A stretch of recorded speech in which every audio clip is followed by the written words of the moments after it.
The news hit me like a lightning strike on a clear day. I was in the midst of folding laundry when the phone rang, and as soon as I heard the officer's trembling voice on the other end, my heart stopped. I could hardly make out his words as he told me there had been an accident. My husband, Adam, was gone. A terrible car crash had taken him from me, from all of us. It was almost impossible to comprehend, like a cruel joke I couldn't laugh at. In the weeks that followed, I moved through life in a fog, each step weighed down by the heaviness of loss. My son, Alex, only 17, was the only thing that kept me getting out of bed each morning. He looked just like his father, same sandy hair, same piercing blue eyes that seemed to see everything. The grief in his eyes mirrored my own, and it broke me to see him trying to hold it together for my sake, even though he was barely managing to keep it together himself. The day of the funeral was bright and clear, as though the weather hadn't received the news of our sorrow. I stood by the grave, my hands tightly gripping Alex's like it was a lifeline. He didn't cry, not once, not since we had gotten the news. He just stood there, rigid, his jaw set tight, staring down at the casket as if wishing it would open, and Adam would rise to tell us this was all a terrible mistake. When everyone else had left, I stayed behind, kneeling at the grave and whispering all the things I wished I had said while Adam was still here. I couldn't make sense of it. How could he be gone so suddenly? How were we supposed to go on without him? Alex stood a few steps away, his back turned to me, staring out at the rows of gravestones, lost in his own pain. It was the first time I noticed how alone he seemed, and I felt a sharp pang of guilt for being so absorbed in my own grief that I hadn't seen his. The house felt different after that day, emptier, haunted by Adam's absence. His shoes still sat by the door, and his jacket hung on the hook in the hallway. I couldn't bring myself to move them, as if leaving them there might keep a part of him with us. Alex withdrew into himself, spending most of his time locked in his room or staying out late, refusing to talk about his father or anything else. It was as if he had built a wall around himself, and I was too fragile to break it down. One night, a few weeks after the funeral, I heard a noise downstairs. It was late, well past midnight. I wrapped a robe around myself and went down to the kitchen. There I found Alex sitting at the table, his head in his hands. The sight of him shattered my heart all over again. "Alex," I said softly as I stepped into the room. He didn't look up, but I could see his shoulders shaking. Without a word, I went to him, wrapping my arms around his trembling form. He collapsed into me, the dam breaking as he let out a raw, guttural sob that shook us both. It was the first time I had seen him cry since it happened, and I held him tightly, letting him pour all his grief into my shoulder. "I can't do this," he choked out between sobs. "I can't live without him." His words stabbed me like a knife because they echoed my deepest fears. I wanted to tell him we would get through this together, but the truth was I wasn't sure we would. I had no answers, no way to make this better. All I could do was hold him and cry with him, sharing in the unbearable pain that had become our new reality. After that night, something changed between us. It was as if breaking down together had torn down the wall Alex had put up, and in its place, a fragile, unspoken understanding began to form. We started spending more time together, eating dinner at the table instead of in separate rooms, watching TV in the evenings. It wasn't the same as before, but it was a start. A few months later, I found Alex on the couch, flipping through an old photo album.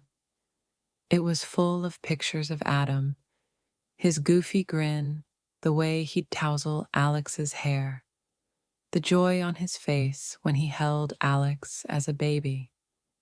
I sat down beside him, and he didn't pull away. He was a good dad, Alex said quietly, his voice thick with emotion. The best. I nodded, placing my hand on his shoulder. We sat there in silence for a long time, lost in our memories. It felt like a small moment of healing, insignificant in the grand scheme of things, but a crack in the darkness that had surrounded us since Adam's death.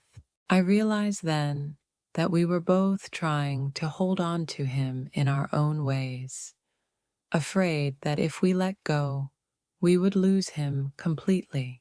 As the months went by, we slowly found a new rhythm, one that was ours, even if it was incomplete. Alex began to open up more, sharing memories of his father and laughing at jokes Adam used to tell. Sometimes we would cry together, but we also began to find moments of joy, small but real. The pain of losing Adam never truly left us, but it became a part of our lives, woven into our days. We learned to carry it with us, letting it remind us of how deeply we had loved him and how fiercely he had loved us in return. One day, as we sat together in the backyard, watching the sunset, Alex turned to me and asked, "We're going to be okay, right, Mom?" I looked at him, at the young man he had become, and saw so much of Adam in his eyes. It was a bittersweet comfort, but it was enough. "Yes," I said, squeezing his hand. "We're going to be okay." And for the first time, I truly believed it. As the months passed, the numbness of grief gave way to a quieter, softer sadness. It wasn't the sharp, gut-wrenching pain it had been in the beginning. Instead, it was a constant, dull ache, something we learned to live with, like an old injury that flares up on rainy days. Alex began focusing more on school. He was in his senior year, and despite everything, he was determined to get into a good college, just like Adam had always encouraged him to. I could see how hard he was pushing himself, using his studies as a way to distract from the pain. I worried about him and the heavy burden he was carrying, but I also understood that this was his way of dealing with things. He needed something to ground him, to give him a purpose when everything else seemed pointless. One evening, as I was cleaning up after dinner, Alex walked into the kitchen. He had that look, the one I had come to recognize, a mix of hesitation and a need to talk about something important. "Mom," he began, pausing as if uncertain how to express what was on his mind. I set the dish I was holding down and turned to him, giving him my full attention. "What is it, sweetheart?" I asked. He took a deep breath and ran his hand through his messy hair, a gesture so much like Adam's that it made my heart tighten. "I've been thinking about college," he said. I nodded, encouraging him to continue. "I got an acceptance letter today," he said quietly. pulling a crumpled envelope from his pocket.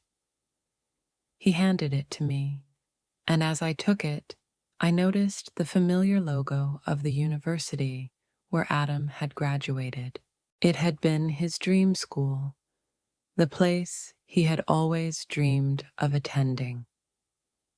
I felt a rush of pride mixed with a sharp pang of sadness. "Oh, Alex, that's wonderful," I said, my voice thick with emotion. He looked at me, his eyes searching mine for a long moment before he spoke again. "I don't know if I should go," he admitted. "It feels wrong, like I'm leaving you behind." His words hit me hard. I had known this fear was coming, the fear that he was the only thing holding me together, and that by leaving, he would be abandoning me. But that wasn't true. Yes, I had been struggling, but I wanted more than anything for him to live his life fully, to follow his dreams the way Adam would have wanted him to. I stepped closer to him, placing my hands gently on his shoulders. "Alex," I said softly, "you are not responsible for me. I know it may feel that way right now, but I promise you I will be okay. And I need you to do this for yourself, not for me." He lowered his gaze, biting his lip. "But what if you need me? What if it's too much for you without me here?" I pulled him into a tight embrace, holding him close as I whispered in his ear, "You've already given me more strength than you realize, but your life is just beginning, and I need you to live it, for both of us." He nodded against my shoulder, his arms tightening around me. "I'm scared," he confessed, his voice small and vulnerable, like a little boy. "Me too," I admitted, "but we'll get through this. We always do." The evenings we spent together slowly became my favorite part of the day. I knew Alex was trying to give me more time and support, seeing how hard I was struggling after our loss. But I also noticed subtle changes in him, in his behavior, his expressions, and even the way he touched me. Small gestures that once seemed normal now carried a different weight. One evening, we were sitting on the couch, watching an old movie. Alex wrapped his arm around my shoulders like he had when he was younger. His hand was warm, and I could feel a slight tremor in it. When I turned to ask if everything was okay, he met my gaze. It wasn't the look I was used to. Something had shifted, and I couldn't quite place what it was. "Are you okay?" I asked softly. He nodded, but his eyes remained fixed on mine, as if trying to convey more than words could express. "I'm just really grateful for you," he said, offering a small, hesitant smile. His hand slid from my shoulder, leaving a warm trace in its wake. "I'm grateful for you too," I replied, trying to pull away, but sensing the strange tension between us. It was a fleeting moment, but there was something more in it than a simple expression of gratitude from a son to his mother. The next morning, I woke up early and went downstairs to the kitchen. Alex was already sitting at the table with a cup of coffee. When I walked in, he looked up at me and held my gaze longer than usual. There was something in that look, something that felt off, as if he were trying to figure something important out. "Mom," he began as I poured myself a cup of coffee and sat down beside him. His voice was soft, almost unsure. "You know how much I love you, right?" "I do, of course," I answered with a smile, but my heart began to race a little. "It's not just love, Mom," he said, leaning in closer. "I feel something more, and I don't know what to do about it." I froze, not fully understanding at first. His eyes were filled with emotions I had never seen before. It wasn't the look of a child seeking comfort. It was the look of a man searching for something deeper. "Alex," I whispered, struggling to make sense of my own feelings. "This isn't right. You know that." He briefly looked away before meeting my gaze again. "I know, but I can't stop it. When it was just the two of us after Dad died, something changed. I see you differently now, and I can't pretend that I don't." My heart was pounding so loudly that I feared he could hear it. I didn't know how to respond, because part of me, the part that felt lost and lonely after Adam's death, couldn't entirely reject what he was saying. But deep down, I knew it was wrong. "We're just confused because of the pain and the loneliness," I whispered. I struggled to explain, desperately trying to make sense of what was happening. We were seeking solace in each other because we missed him so deeply, but it wasn't only that. Alex's tone was more resolute now. "I feel like I've always seen you differently," he said. "I just didn't realize it until now." His words took me by surprise. I stood up from the table, needing a moment to step away because I wasn't ready for this conversation. "Alex, we can't continue this right now," I said, my eyes drawn to the window to avoid meeting his. "Why not?" he asked, stepping closer but stopping a few feet away. "We're alone, Mom. Maybe it's wrong, but what we feel is real." His words pressed on me, weighing me down. I turned back to him and saw the pain, the confusion, but also something else, something I was terrified to acknowledge. "You are my son," I said, my voice breaking, "and I will always love you. But we can't let this change who we are. We can't cross that line." He took a step back, his shoulders sagging, as if defeated in a battle he never had a chance to win. "I didn't want to scare you," he whispered, looking away. "I just couldn't keep it inside anymore." I moved toward him, placing a hand gently on his shoulder and lifting his chin so he would meet my eyes. "We're going through a hard time," I said softly. "I understand what you're feeling because I'm confused too, but we'll get through this together as a family." He nodded, his eyes shimmering with unshed tears. "As a family," he repeated, though there was sadness in his voice, as if he knew those words didn't hold the same meaning as before. In the days that followed, an undeniable tension settled between us, something I couldn't dispel no matter how hard I tried. We moved around the house as if walking on fragile ground, careful not to brush against each other in the hallways, avoiding eye contact. At the dinner table, it felt as if a thread had been pulled from the fabric of our relationship, unraveling everything we once thought we understood about each other. One evening, as I was cleaning up after dinner, I felt Alex's presence behind me before he even spoke.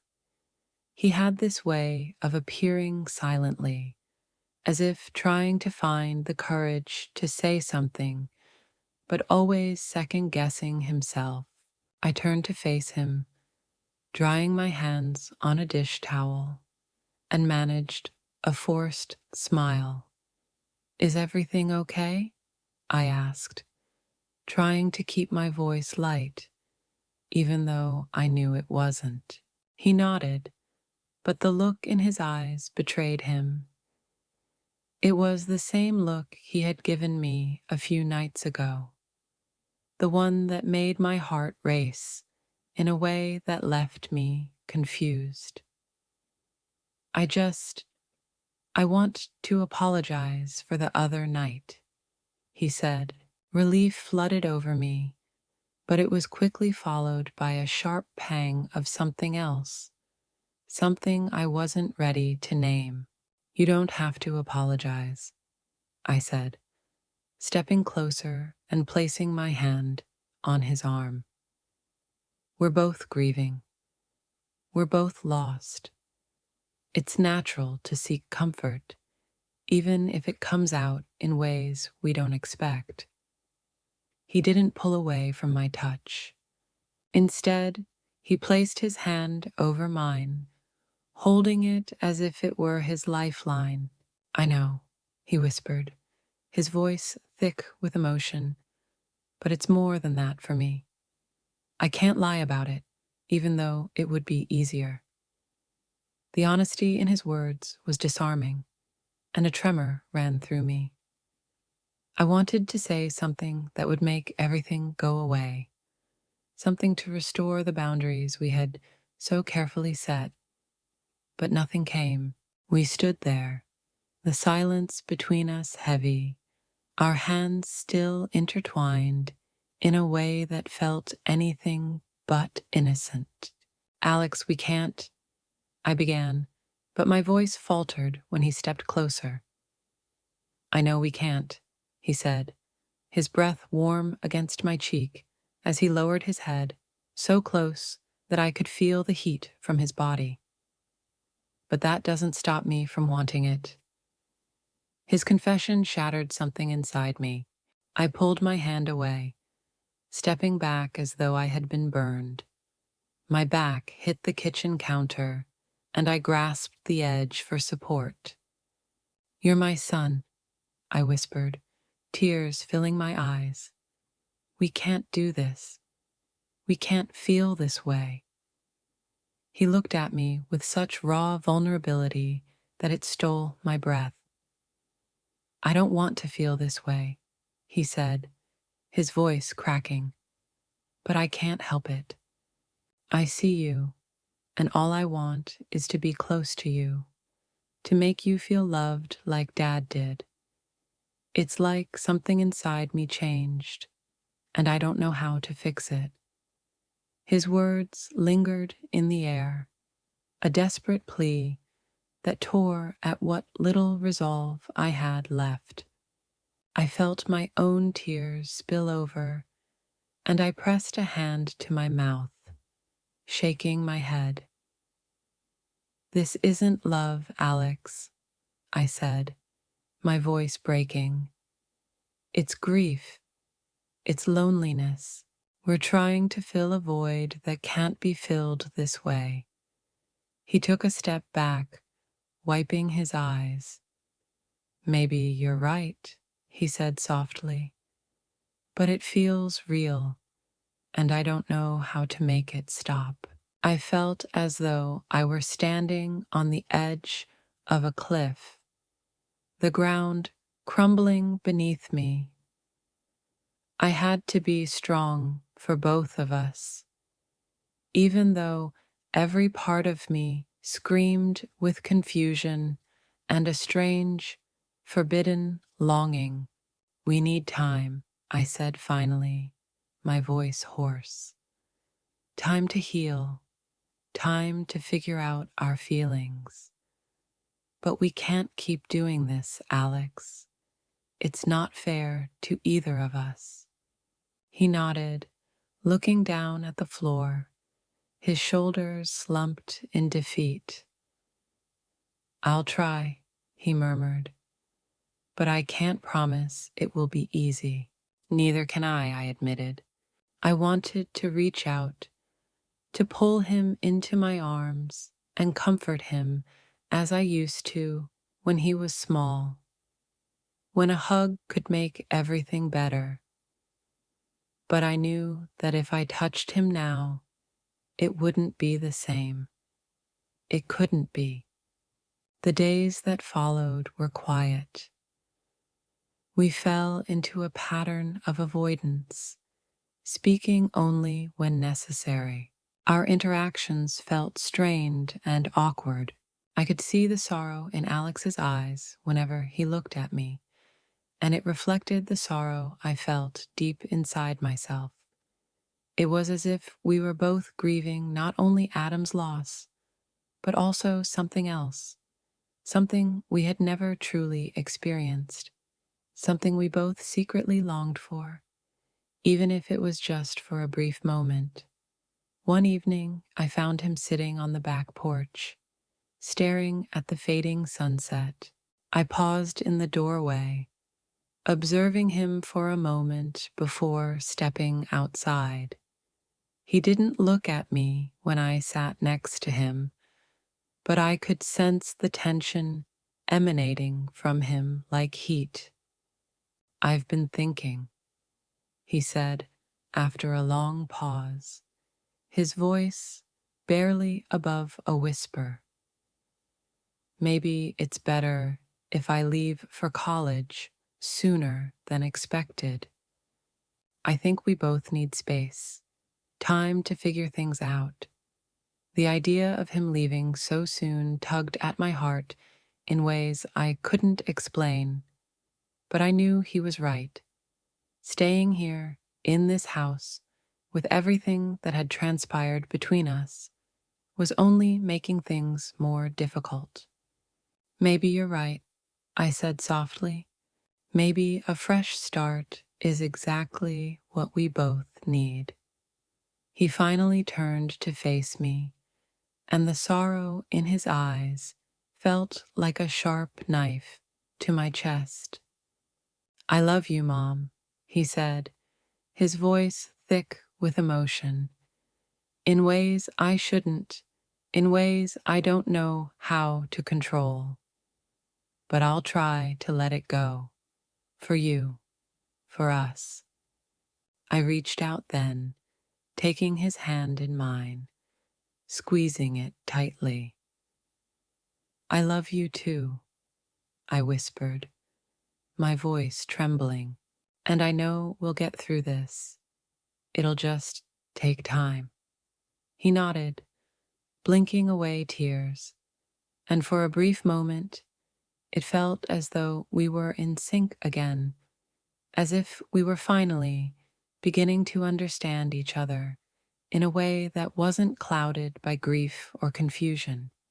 As the sun sank below the horizon, casting a soft, golden glow over the yard, I held his hand a little longer than I probably should have.